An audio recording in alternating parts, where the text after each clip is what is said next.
Hi there, everybody. This is Tracy Coughlin with For Real Consulting, and today we're going to talk about open houses. So, why do we do open houses? We do them for multiple reasons.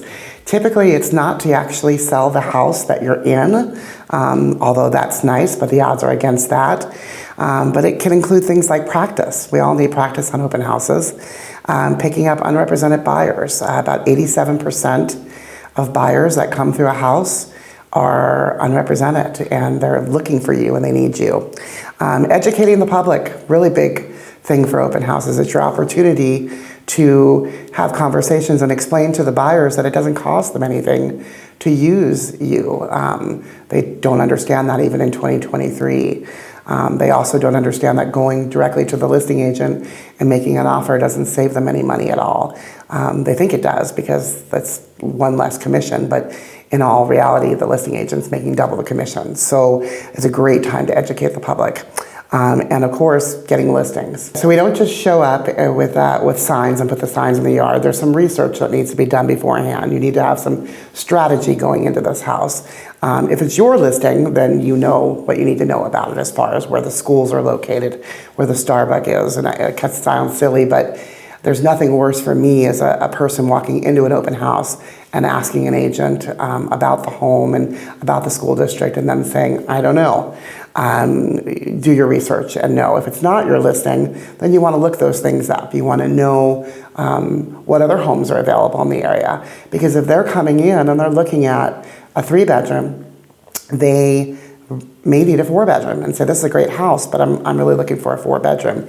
You'll know what's available in the area if you've done your research. So that's pretty important to do for sure. Pre-game. Let's talk about pre-game for a minute. So researching the neighborhood, knowing what has sold recently so you know the comps, what's currently listed, what are you up against on this house, creating a flyer, handing it out to the nearest 50 neighbors.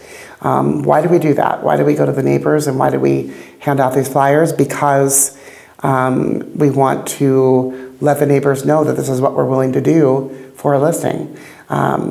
We also want them to be a part of it and also know that there might be some extra traffic in that neighborhood. Compile all of this information that you've done, the school district and all that stuff, put it all together in a little binder so that you have it available for you. All the other listings, all the other things. Also make sure that you're advertising. Advertise on Facebook, advertise on Zillow, Realtor.com, all the Facebook groups. Swap and shops are really, really big for advertising. You should always belong to the county swap and shop and the city swap and shop. So what I mean by that is if you're going to use Overland Park, the house in Overland Park, you want to join Johnson County swap and shop and then also Overland Park swap and shop.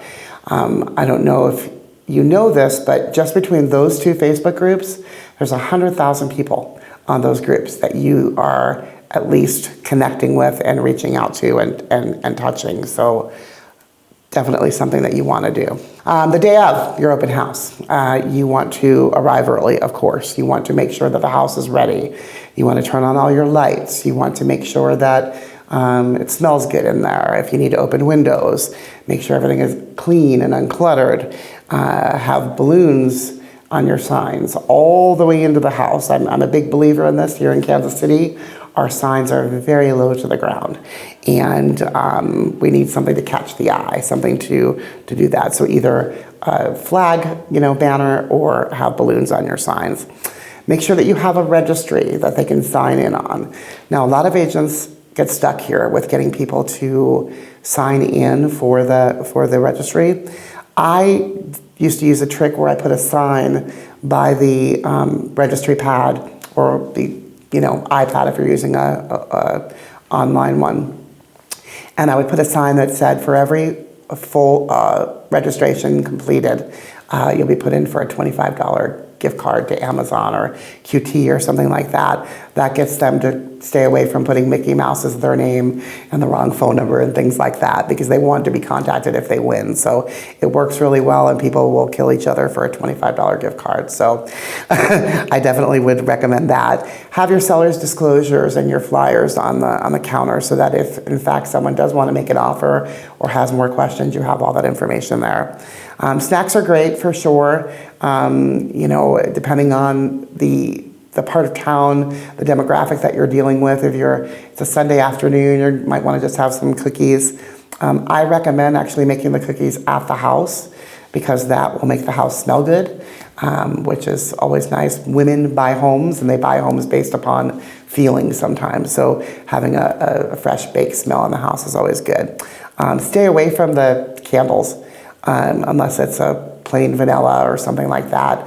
Candles tend to annoy some people, especially if it's a flowery scent or something like that. So you don't want to do that, and you don't want anything too overpowering. And then, water bottles or maybe some sodas or something like that.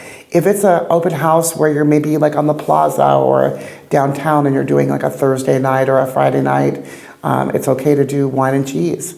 The benefit there is that people tend to linger a little bit longer when they have something to eat and drink, and especially if it's wine and they're going to drink a little bit more. So that's always a good plan. So that's the day of your open house. Best days and times. There are none. It just depends on the neighborhood. It depends on the demographic.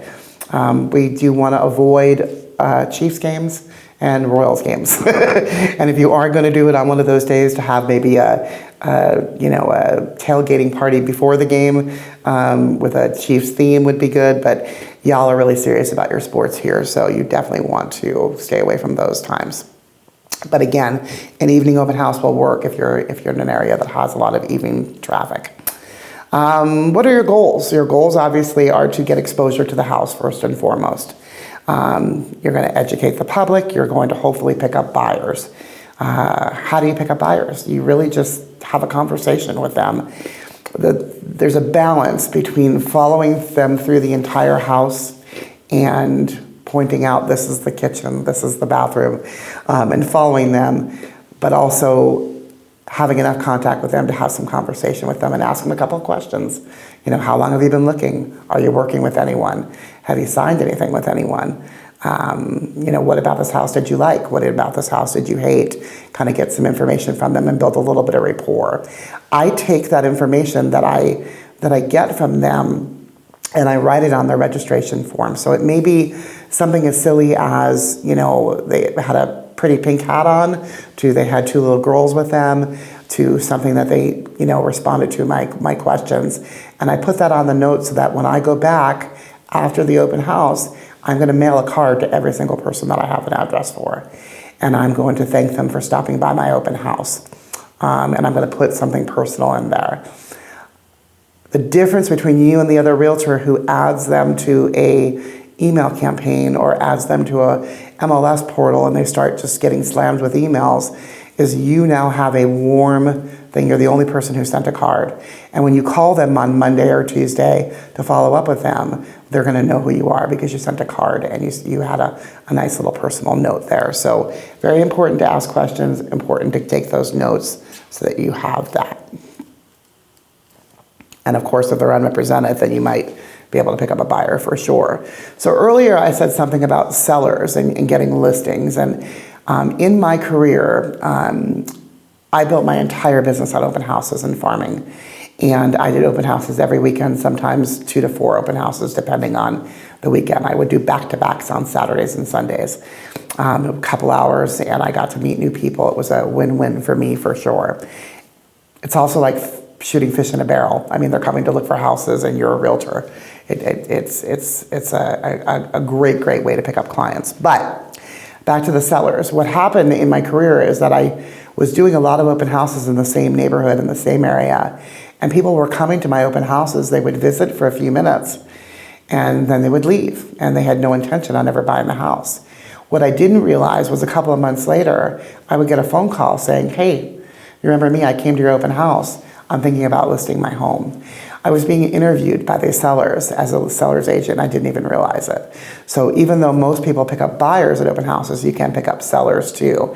The key to that is staying in a particular area and hyper-focusing on a neighborhood. When that happens, people start to see your signs. They start to see you there. You become the expert of the area. And again, they're interviewing you and you don't even realize that they're doing so. So again, make sure that you're doing that handwritten card and make sure that you're following up with a phone call. Okay, so finally, post-game, make sure that you send out that card.